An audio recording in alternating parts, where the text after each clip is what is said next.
Farm Progress Broadcast presents This Week in Agribusiness, serving America's most essential industry. Brought to you by Case IH, solutions for every challenge, equipment for every farm. Case IH, built by farmers. Hello everyone, and thanks for joining us here for This Week in Agribusiness. I'm Mike Pearson. Across the Corn Belt, crops are entering the 7th inning of this growing season, and last week, Max Armstrong had a chance to do a little traveling.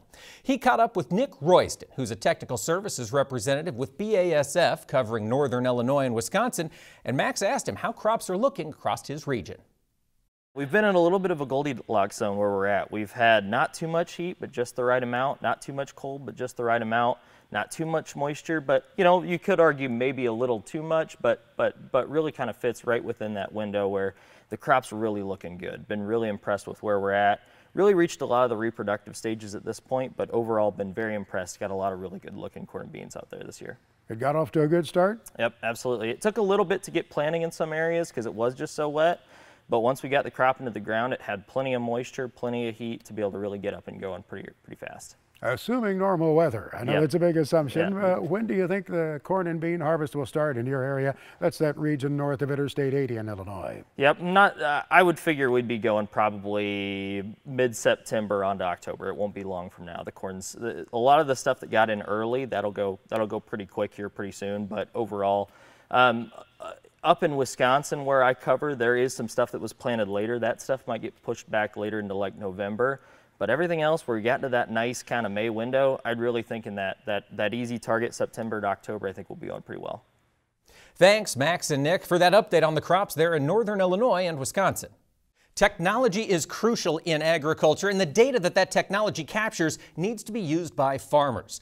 GPX Intelligence is working to make sure that information gets into the hands of the growers who need it. Joining us now to discuss it is Mark Gaeta. He's an enterprise and account executive with GPX Intelligence. And Mark, thanks for joining us.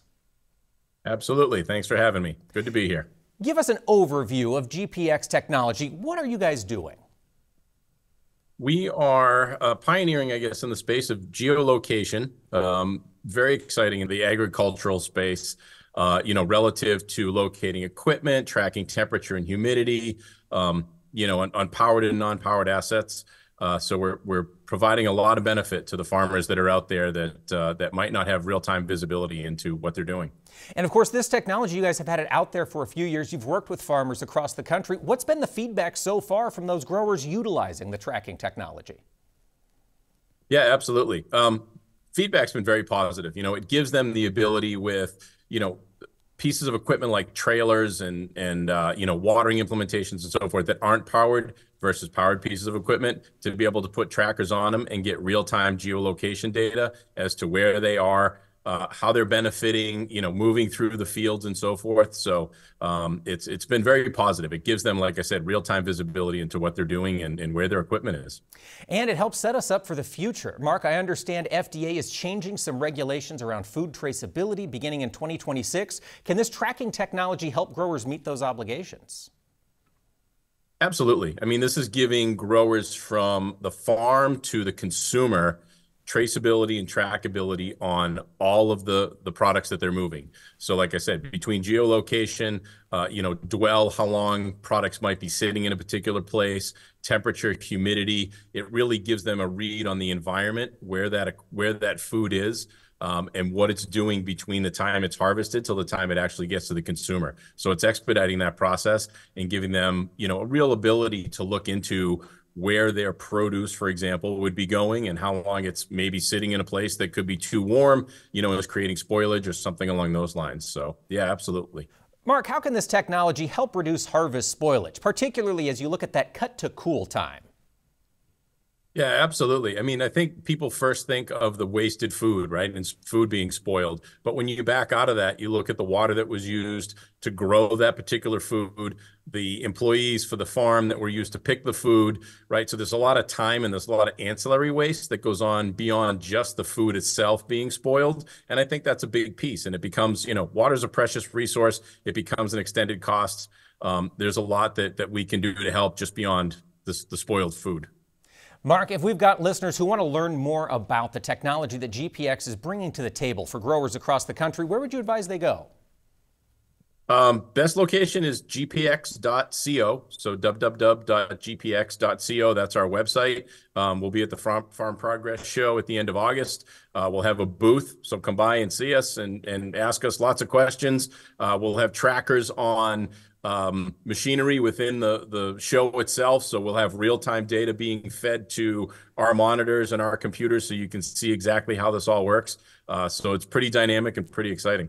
That is fantastic. Mark Gaeta, account executive with GPX Intelligence. Thanks so much for joining us today. Thanks very much. Appreciate it. Thanks for having me. Save instantly when you buy 2 or more eligible Firestone Ag tires during the Firestone Fall into Savings promotion now until October 31st. Visit firestoneag.com or contact your local certified ag dealer. And it's time to talk markets. Joining us this week is Chris Robinson of Robinson Ag Marketing. And Chris, that corn market was on the drop this week. New contract lows, I understand. Yeah, to finish the month, and now we've started the new month here, we did make the new contract low. That's going back to December of 2020.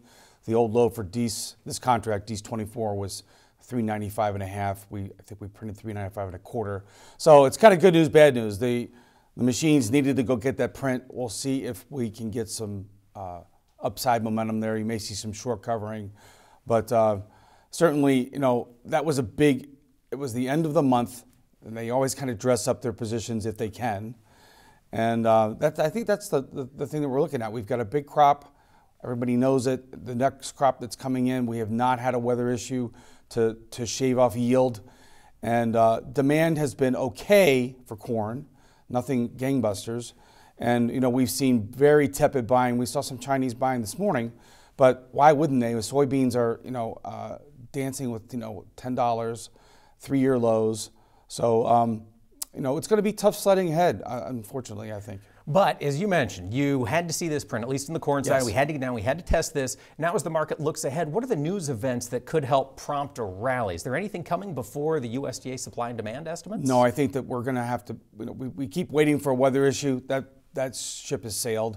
We thought we might have one in May, and you saw how quickly the market did reprice. May, we almost got a $5 print in DEES corn, $4.96. Yeah. And that was, little did anybody know. That was sort of the last train out. I think that we're in a situation, we've kind of been in an SOS, sell on strength, all year. It's been a tough year. I think a lot of people were hoping that it was going to be 2012, where we had a horrendous spring, but then it got hot and dry and we took off. That did not come true this year, and so we're slugging it out. And I think until we get some change in the news, it's going to be a situation where rallies are going to be sold, and we're going to have to find some value where it's at. And I'm already looking ahead for 2025 and 2026. DEES corn out there, DEES 25 corn, DEES 26 corn, they're right at $4.50. And so I know it's no fun to look at prices when they're there, but it's time, I think, for people to start planning what their ideas may be, even that far out. Yeah. Chris, I know the wheat market had been sort of a stone around corn's neck here in recent months. Is that starting to turn at all? Not really. We've seen, we had some dryness in France. We've had these little rallies that have had no legs. That's really what it comes down to. And again, we're very well supplied. Technically, we had a really nice $2 rally in May. That was a beautiful rally. We got the 1-year highs. It looked like we might have a story going on. And that May to July break, it was one of the, I've been in this business for 30 years. It was one of the biggest down moves, and really unrelenting. It just kept going. And so I think that's, again, the market's repriced. And you've got bigger macro things going on. Now, people are very concerned about inflation. Inflation, it's still out there at McDonald's and places like that, but for the American farmer, we've seen prices going lower for the past 2 years since those peak. Yes. So I think it's something where the rest of the country is going to wake up to the fact that maybe inflation is coming down, and you see it now where they've sort of hinted that they're going to do a 0.25% cut in September. Lots to watch as this year moves forward. We'll be back with more from Chris Robinson. Save instantly when you buy 2 or more eligible Firestone Ag tires during the Firestone Fall into Savings promotion now until October 31st. Visit firestoneag.com or contact your local certified ag dealer. And we're back talking markets with Chris Robinson of Robinson Ag Marketing. Now, Chris, you mentioned soybeans. We just saw an ugly week in the bean market. Are we getting close to a point where we could find some support? Well, $10 is going to be a big psychological level. We'll see if that holds. We're kind of dancing around there right now. And you look ahead to 2025, we're about $10.50, $10.60. So, it's certainly not $13, $14, which I think we got spoiled there for a couple of years where we had a really good soybean market. But my concern is, just make sure that $10 is a level you defend. Some people are saying, we're going to go here, we're going to go there. I try not to play that game. Try and defend what they're going to give you now. Hope that we get some story. Now, one of the reasons we haven't had a big soybean move is the Chinese have been folding their arms. They're waiting, right? They don't know who's going to win the presidency. They're worried that whoever it is going to be have tariffs. Yeah. I think that's the big what if. They've got 1.4 billion people they need to feed. They've got 400 million hogs they need to feed. So they need our beans sooner or later. I think they're just going to wait and see, who's going to blink first. We grow 4 billion bushels. China takes 25% of our crop. You can't ignore that fact. So that's why it's so important what happens with China's demand. That's a great point. And, we see China's demand impact the equity markets. We see it impact the broader economy. I want to turn your talk here to the live cattle market. We've seen tremendous strength in live cattle. A lot of it hinges on the rest of that economy. Chris, can it continue? It can. I mean, it's been the best rally since the bottom of the COVID, right, where that was just a horrendous sell-off. It's been the shining market if you're a bull. It's just one of those things where this never goes down. Even when we had the December debacle, we had that sell-off. We had the April bird flu scare. The market just shrugged it off like Rocky Balboa. It's like, at some point that's probably going to change.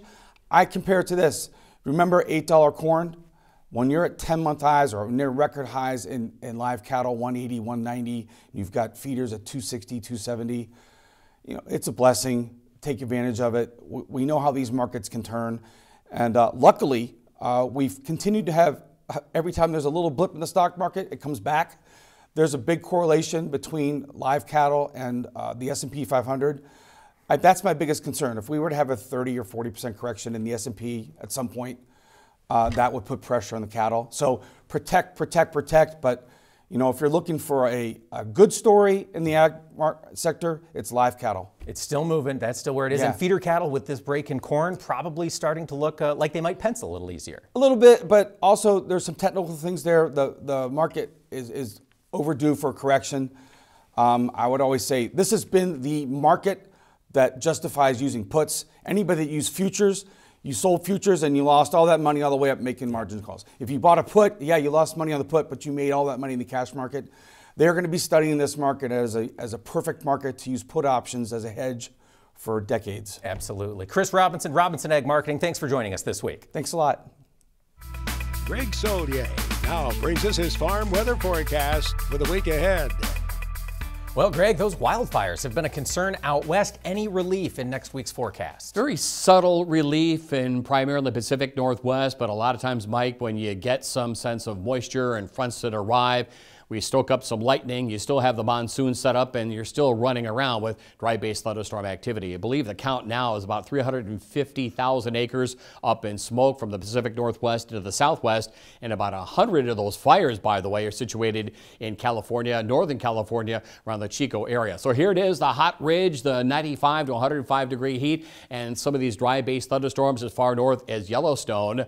Note that frontal boundary from Big Sky Country and across the Dakotas with heat south and boy, some big storms into parts of central Nebraska last week, the southern edge of those ridge riding storm clusters. Note the cooler air. Some of these models now are a little bit overdone. There's a lot of complexity and problems with modeling this cold air in the tropics down south, and we'll talk about that in a little bit. And anyway, still warm weather and a couple of showers in the Pacific Northwest. The heat eases, maybe the fire situation as well, but no real significant improvement until we get into the fall season and the polar jet stream begins to arrive in the Pacific Northwest. Again, again, some triple-digit heat. The southern flank of that into the Four Corners area, mid-90s to up to 105, 110, felt like 118 in some areas of Kansas and Oklahoma last week. That continues on. And this system offshore of California, tropical base, but again, moving westward into the open waters of the Pacific. But we'll get another one offshore of Baja, sending some moisture northward. And again, some showers and thunderstorms, all or nothing in the monsoon setup in the southwest. Some of those storms in the central and southern high plains areas. Note the cool air should make it down with a drop in temperatures and humidity levels to about I-80. And again, some of these active storm clusters on the northern and eastern flank of that hot ridge. Well, let's talk about that. More severe weather risk, Greg, for the central Corn Belt then? Probably so. Maybe not quite the scale and the scope and degree that we had last week. What, 93 mile per hour winds up at Fergus Falls. We had flooding rainfall from the upper Midwest down to the mid-Mississippi Valley and Ohio Valley. Some of these storm clusters, you get up in the morning, you watch them in one spot, and by the next morning, they're still ongoing and a couple of thousand miles away. In any event, here's cooler on the move in the next frontal boundary, the heat and humidity across the Corn Belt. At least if you've been even-keeled in moisture, you've missed out on the severe weather.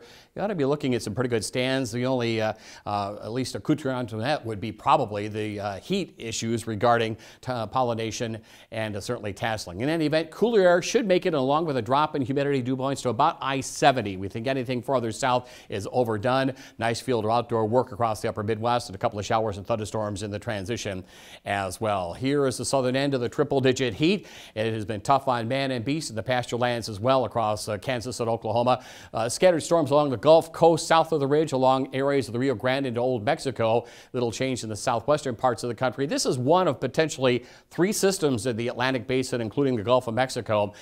Later on the week, we do get the heat to break into parts of Kansas and Oklahoma down to about the Ohio Valley. No shortage of rainfall as well for the lower Mississippi Valley, flooded areas of Texas, and points onto the east. What do you see as you look farther to the east this next week, Greg? Again, weather patterns should begin to quiet down, but not before another surge of heat and humidity. Again, if you've missed out on the worst and the brunt of the severe weather, you're in relatively good shape. Dry time much needed across the northeast New England, flooding across Vermont, coming off Beryl a few weeks ago. And this cold front will barrel on through, making it probably a little south of the Ohio, the more pronounced cool off north of I-70. A couple of showers and thunderstorms and more moisture, unfortunately, for the northeastern parts of the country. Tropical system number 1 here. Showers and thunderstorms from Texas into the Carolinas. 2, 3 of them. They could be named. They could be rapidly developing. Stay heads up on later forecasts. Widespread moisture from Texas into the Carolinas ahead for the week to come. Closed captioning for This Week in Agribusiness is brought to you by Pentair Hypro, a global leader in innovative spray technology for farmers for over 75 years.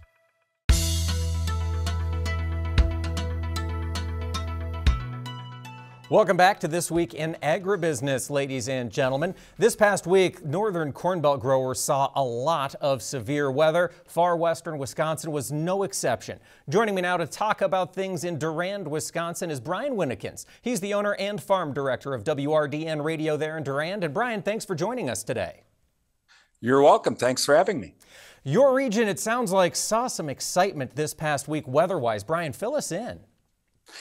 Yeah, on Wednesday evening, just over the border into into east central Minnesota in Wabasha, Goodhue, and Dakota counties, we had some pretty heavy weather. We had some severe storms that showed up Wednesday evening, and they really didn't go anywhere. They just kind of stopped. Very slow-moving storms, and they dumped some torrential rain in parts of Goodhue and Dakota counties.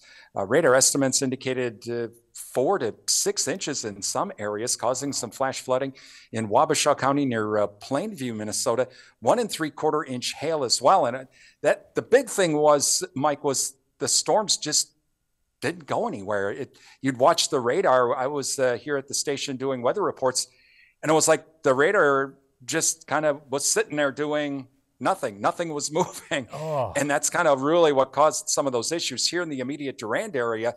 Once things finally started to get to move, we received anywhere from 0.6 to about 1 inch of precipitation. All right, so that's a good little rainfall for the summer. Brian, how are crops looking in your region? I know it's not the first big rain event you've seen. Boy, I tell you what, here in western Wisconsin, and in spring, yeah, we had a little bit of scattered planting. Everybody didn't get planted all at the same time, but boy, some of those cornfields, Mike, even on some of the lighter soils that require irrigation, they just look awesome. I mean, just to say the least. The soybean fields right by my house, it's a lighter soil, no irrigation. It looks just wonderful. And so we're looking at some pretty nice crops if the nice weather holds. Of course, a look at the crops right now in the beginning of August doesn't translate to a harvest. We'll have to see once everything gets actually into the bin. That's right. We've got another couple of months to go, Brian. And beyond covering local events there in Durand, you're very active on the national scene, politically engaging with issues that matter to AM radio. A big one, of course, is the potential loss of AM radio in passenger cars. We've seen several manufacturers announce that they're going to take these receivers out. Brian, fill us in. Where do these manufacturers stand now, and is there any policy agendas you're working on? Well, the manufacturers, they say, well, we won't take them out. We voluntarily won't take them out. You don't need this, the law, the Aim for Every Vehicle Act. But it's kind of interesting.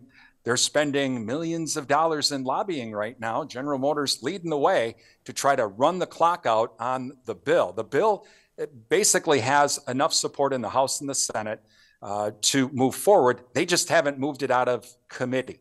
And they haven't moved it to the floor. I chatted with the Wisconsin Senator Tammy Baldwin here recently and asked her about the bill. And she said, well, there might be a way that they could introduce the bill to the floor in an expedited process late in the session. So I kind of think that's where we're at. Of course, the election right now is kind of sucking up all the oxygen in the room. And of course, don't forget, we have that September 30th deadline on budgets and farm bills and all those other things. So I would suspect, Mike, that we're not going to see any type of movement in this bill until late in the session after the election.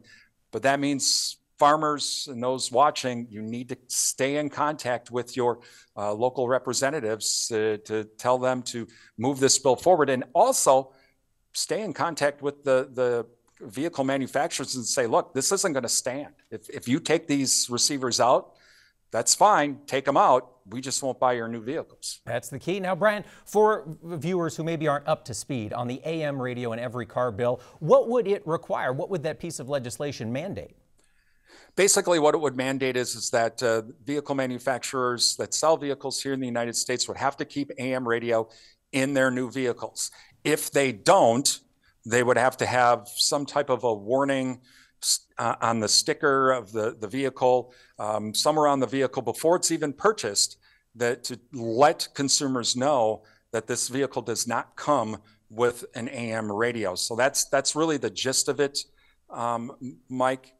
The big thing with this is a lot of vehicle manufacturers say, well, we're just trying to give consumers a choice. Well, taking things out of the vehicle and not giving you a choice to even add it back in doesn't seem like consumer choice to me, just saying. That's right. That's right. Now, of course, the National Association of Farm Broadcasters, reliant on AM radio, as so many of us in rural areas are. Brian, they've been raising this issue over the past year or two. Are we getting positive feedback? Do you feel like we're making a difference in D.C. with regard to the attitude towards it? Oh, I would say exactly. We have there's enough votes in the Senate to prevent a filibuster. There's a majority of House members that are supporting this bill as well, and that is because of farmers and ranchers contacting their representatives saying we don't like this. And really, even Ford, who kind of precipitated this, they backtracked and said they would keep AM radio in their 2024 or 2023 model years, at least at the start, because of the pushback from farmers and ranchers. And absolutely. As long as we keep that pressure on, I think that this is something that can move forward. It can indeed. Brian Winnikins, WRDN Radio. Catch him this weekend at the Buffalo County Fair. And Brian, thanks so much for joining us here on This Week in Agribusiness. You're welcome. Thanks for having me. Farm Progress Broadcast presents This Week in Agribusiness, serving America's most essential industry. Brought to you by Case IH, solutions for every challenge, equipment for every farm. Case IH, built by farmers. Welcome back to This Week in Agribusiness. This time of year, across the country, farmers are crawling over and under their combines, getting everything ready for that crucial harvest season. It's vital to have a reliable place you can turn to for supplies, and that prompts our next interview. We're talking with Kevin Berg. He's the owner of Copperhead Ag. And Kevin, thanks so much for talking with us this week. Good morning. Thank you. Tell us a little bit about Copperhead Ag. It's a name that's been in the ag industry for some time. What do folks need to know about it? Copperhead Ag was founded in 2008. Our big claim to fame right away was the spike closing wheel that goes on the corn planters. And since then, we've added the concaves. We've also added a whole line of repair kits, as well as now we offer the Sunco row cleaners as well. So row cleaners and Nutrimate for fertilizer application. So we've got basically 4 main product lines that we offer now. Well, in this time of year, of course, I imagine your folks are out talking concaves a lot. Fill in our audience. If we're thinking concaves for harvest season, what do we need to be looking at? What drives Copperhead Ag's success in that market? Well, the big thing with our concaves, whether your existing concaves are wore out or not, it's a much more efficient threshing process. And we're going to get a lot more rotor loss and a lot less grain going out the back of the combine.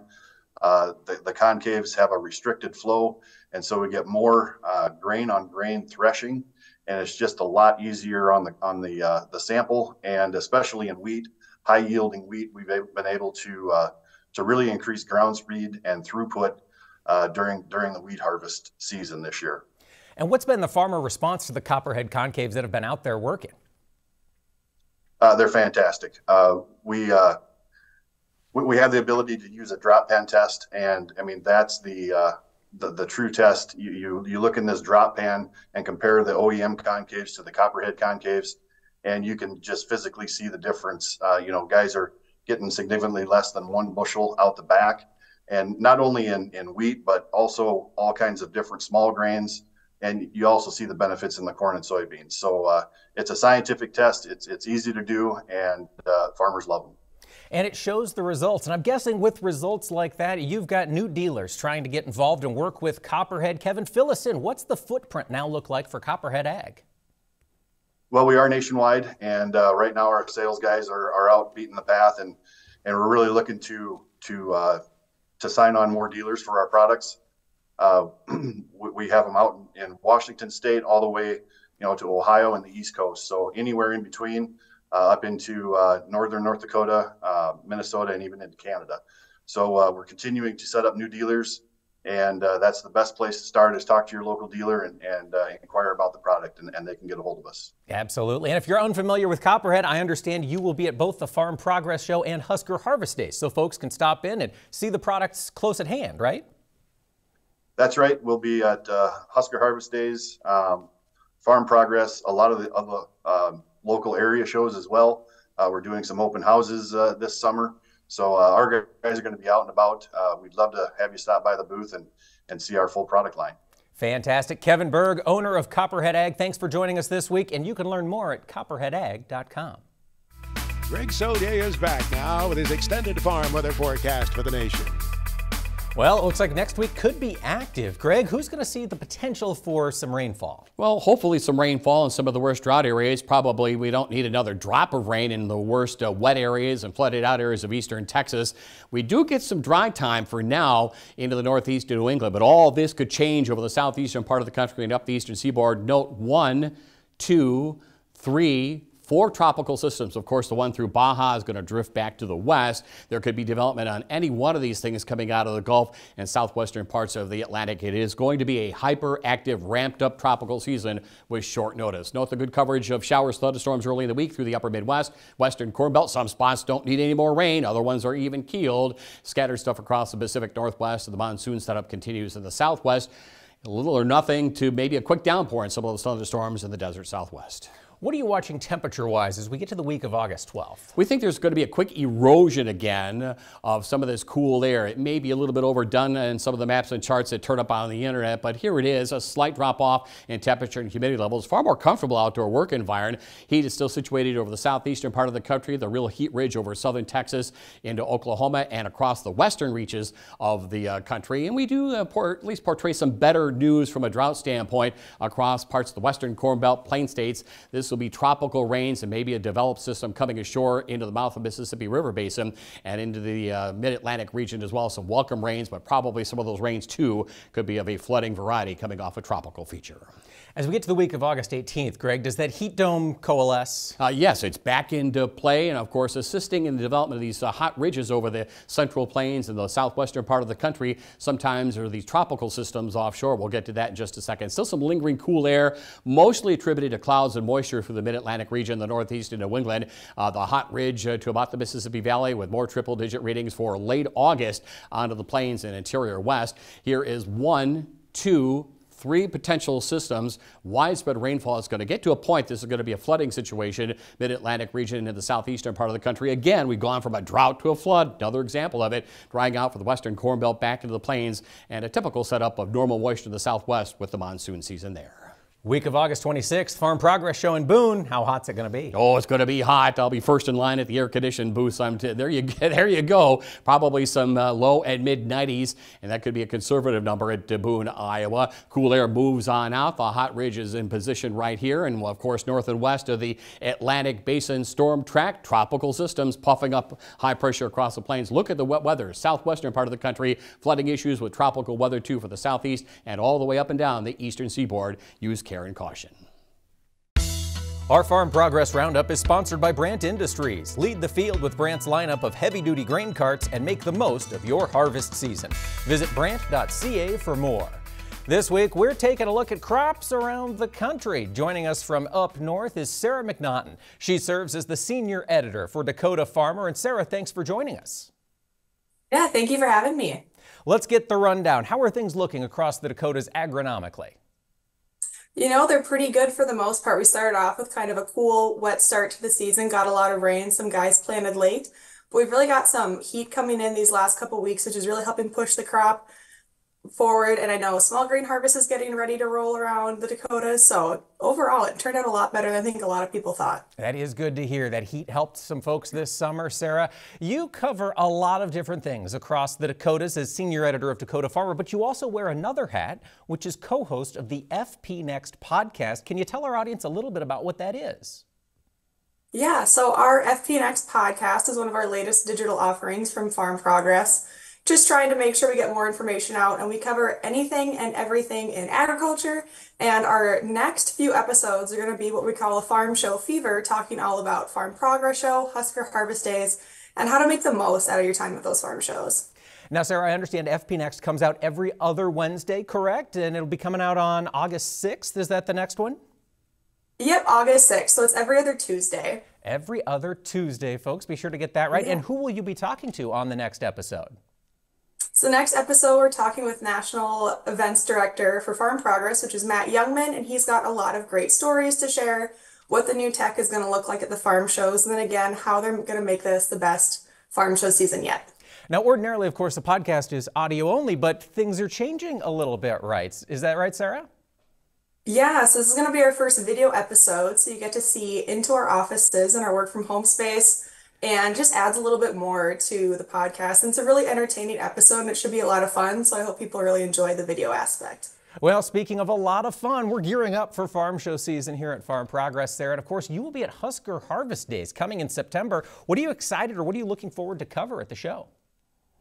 Yeah, and you know, I have more of a beef background and a livestock background, so I'm really excited to see that new Beef Industries building that's being unveiled this year at Husker Harvest Days. And of course, we just all love to get together on the Farm Progress team and kind of see the latest new products and what else is around the showgrounds. And everyone just gets together. We have a great time in Grand Island. Absolutely, folks. It'll be here before we know it. Sarah, if we've got audience members who want to find the FP Next podcast, where should they go to do it? They can go to any podcast software that they use. So it's Spotify, Apple Podcasts, Google Podcasts, and our Farm Progress website, and on YouTube. So anywhere they want to find it, it's there. Fantastic, folks. Check that out, the FP Next podcast. We've been talking with Sarah McNaughton, senior editor of Dakota Farmer. Have you downloaded the app to the 2024 Farm Progress Show? It'll make it easy to find what you want to see and to guide you to those locations. Farm Progress Show 2024 app. Or you can also go to the website, farmprogressshow.com. Be sure and order your tickets in advance. It'll hasten your entry into the show. Next on This Week in Agribusiness, it's Max's Tractor Shed, where we spotlight another great American farm tractor. I often tell folks, don't get so wrapped up in the tractor restoration that you forget to take pictures all along in that process. Well, Aiden Grooms in Kentucky took photographs. We'll share with you in Max's Tractor Shed, brought to you by Mystic Lubricants. Mystic Lubricants are made to make it last. Well, Aiden Grooms has plenty of photographs of his 1942 Farmall H that he restored and that he took to the Kentucky State Fair. In fact, it's loaded up there as he hauled it to the Kentucky State Fairgrounds. He took it there for the Ag Mechanics Large Restoration Competition. Aiden told me he had worked around antique tractors his whole life, but this was his first restoration. He said the H was given to him by a family friend to restore, and after it sat in a fence row for about 15 years. It was a nut and bolt restoration, Aiden said, with the help of his friend Noah Fulton, another student in his high school. Yeah, that's right, every nut and bolt has been out of that tractor. He said there was also some help from the local Case IH dealership, H&R, as well as a local tractor club, along with family and friends. There's nothing wrong with that, we'd say, to get the old Farmall back to the way it was new. Well, probably better than new. The Aiden Grooms tractor at Murray, Kentucky, a 1942 Farmall H. Mark Stock knows all of the brands. He knows what they're worth, too. He joins us for the weekly report from Big Iron Auctions. Well, hello, Max. The quality equipment continues to roll through the Big Iron Auction block. August the 7th, AVR Farms, Sabetha, Kansas, will sell a 2020 Kenworth W990 semi-truck tractor and many more items. Kevin and Tammy Cole are retiring. They're by Brule, Nebraska, selling 51 items, including a versatile 435 four-wheel drive tractor and a Gleaner S77 combine. Prairie Land Partners LLC will sell John Deere 9620 RX Quad Track tractor, 2019, 2020, and 2021 year model John Deere 9800i self-propelled forage harvesters. Carl Brown and Clyde Carlson are retiring. They're by Polk, Nebraska, selling a super clean Case IH 7088 combine and some really nice heads. And on August 8th, Richard Good is retiring from Hudson, Illinois. They have 120 items selling. There's a John Deere 9230 four-wheel drive tractor, 2005 International 4400 Series tandem axle grain truck, and Max, the 1969 Ford Mustang Boss 429 car sold on the Sullivan Collector Car Auction for $420,250. 19 different bidders from 2 different countries bidding on this vehicle. All of our auction results can be found on bigiron.com. Our FFA Chapter Tribute is brought to you by Pioneer, developing new generations of seed innovations for new generations of farmers. Pioneer, what's next happens here. This week, we're getting to meet Sage Taves. She just wrapped up her term as reporter for the Kansas State FFA. Sage, thanks for talking with us today. Yeah, you bet. Fill us in a little bit on your background. Did you grow up in a farmer ranch family? Yeah, I grew up in agriculture, proudly a 5th generation agriculturalist, so it's kind of been what my family's done forever, but most specifically, my family, immediate family, we grew up raising quarter horses. That's what my dad kind of did from an early age, carried it on with my brother and I, so we're a big rodeo family raising quarter horses. Peak of our operation had over 100 brood mares, so really just geared towards breeding and raising horses that'll help America's ranchers on their operations, and because of that, got to have some really cool connections across the United States with ranchers who are providing our world with food, fuel, and fiber because we were raising the horses they were using to gather cattle and do the daily deeds of a cowboy, which was really neat. But beyond that, also took those horses to the rodeo space, which is something that I'm really passionate about. My brother's really passionate about, and because of that, have seen some really cool country, and incredibly grateful really just for the upbringing and the lessons and values that were instilled in me as a young person in agriculture. Absolutely. And of course, you got to explore those more in FFA. You had a chance to serve a lot in leadership. What was the highlight of your leadership time? You bet. Serving in different leadership capacities in FFA was something that early on in middle school, I wouldn't have ever dreamed I would have done because we didn't have an FFA program, but because of really sustainable growth in FFA as the national organization nears 1 million members. It's really neat that I was a part of FFA and able to serve in various capacities. And really the highlight was just the people I met and places I went. That's fantastic. Sage, thanks so much for joining us this week. We wish you the best of luck in your future plans. Colby Ag Tech is brought to you by PTX, a new brand from AGCO that includes precision ag technologies from Precision Planting and PTX Trimble. Chad Colby had the chance to get on the farm this past week, a very special farm indeed. He joins us now with details.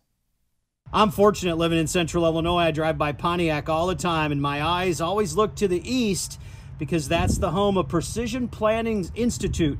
And if you're familiar with it at all, you know it's a very busy place this time of year. I stopped by this past weekend to check up with Jason Webster. Jason, talk a little bit about what you're showcasing at this year's events. Yeah, this year at our PTI farm, agronomy days that we're having throughout July, August, and September, we're showcasing all the agronomy research trialing that we're doing at this farm. We've got 400 acres under trialing. We've got about 160 agronomy trials that we're working on. So we open our doors to the public. We invite farmers from all over the country and all over the world. It is an international event as well. And we just have a conversation about what challenges we have in the field and how we're going to come up with solutions to fix those challenges. You know, I love technology. That's no secret. When I showed up here today, we had a drone in the air, so I got a chance to visit with you about drones. But talk about some of the highlights of technology that you're showcasing this year. There's quite a bit as always. Yeah, we've got our sandbox behind me. This is where we're going to be running tractors and planters, and I love the idea of this unique approach to our farm because farmers get to come here and they get to plant corn. Yeah, it's July, August, and September, but they're planting corn. We're the only growers doing that. But this is our way of being able to demo farm equipment. It's super hard to demo farm equipment. You got to go buy the equipment and then get it on your farm and decide if you like it. Here, growers can get in the tractor, operate the planter, go plant with it, see the technology in the cab as well as on the planter and compare it to what they have on their own home farm and see if it's something that might be a nice fit for them. So one thing too, if you guys aren't familiar, there's a lot of information that you guys share. If you can't make it to the event, talk a little bit about the data sets that you put together and then give that to growers when they're here, or you can go online and see that, because I think that's really important when growers are looking at some of this technology. Maybe for the first time, they get a chance to see some of that data that you've created. Yeah, we're open and honest about the data. We just tell the truth about what happened in the field, and you can get the data a number of ways. You can come to this farm. Everything is postered, and we've got all the data graphs out in the field. So we show the objective of the trial, and then we show the conclusion, the data. We also travel around the country in the wintertime in our Inside PTI winter tour. We're all around the country doing meetings, sharing the data. We have our winter conference in January, so there's lots of opportunity. We create a yield summary book that's about 300 pages in size, and you can go to our website, sign up for that, and you can get a free downloadable copy of our summary report every single year. Well, Jason, I appreciate you giving me a little behind-the-scenes tour of the facility today. Good luck. I know farmers come across the country and, as you said, around the world to this event every year, and have a great, busy summer, because I know this place is really busy. Yeah, go to our website at precisionplanting.com. You can go to the event tab and sign up for a day that fits into your calendar. We'd love to see you at the farm. For This Week in Agribusiness, I'm Chad Colby. Thank you, Chad, for that update. And folks, don't go away. When we come back, we'll take a look at National Sunflower Day. Leave it here.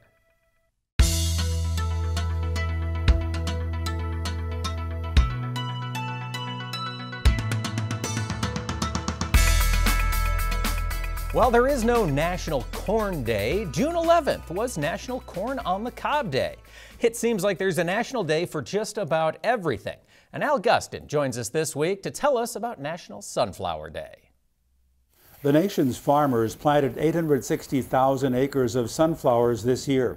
Many of those fields are along highways, and you can be assured that when those sunflowers are in full bloom, passersby will stop. We always get calls every year during the summer. People saying, when are the sunflowers blooming? When can we come out and see sunflower fields? And it's just a crop that a lot of people enjoy looking at it, the beauty of it. Sunflower fields provide a brilliant background for photos. I think so. People love it. I mean, especially like senior pictures. You see people out there all the time. We've had people do weddings in them. People spread ashes of some of their loved ones. This will be the third year that the National Sunflower Association, along with the North Dakota Tourism Office, will create maps to help people keep track of where sunflowers are blooming, with coordinates of sunflower fields across the state and updates from the farmers who grow them. The Tourism Office said sunflower fields are a tourist attraction, and it was a no-brainer to get the crop added to the National Day calendar. The first Saturday in August is now officially National Sunflower Day. U.S. sunflower acres are down about a third from last year. 2022 and 23 saw large acreages and exceptional yields. With a large carryover, the market wasn't bidding for acres last spring. As we use up these seed stocks, I think 2025 will be a very strong year for us because obviously we'll have to rebuild supply.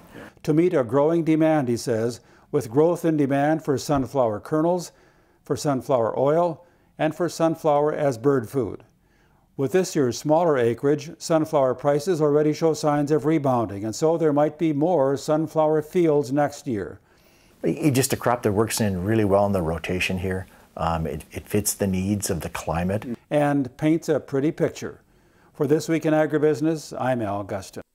Thank you, Al, for that story, and a very happy National Sunflower Day to everyone.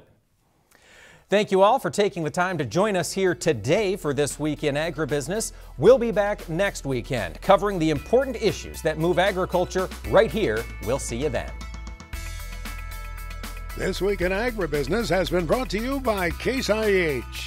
Solutions for every challenge. Equipment for every farm. Case IH, built by farmers.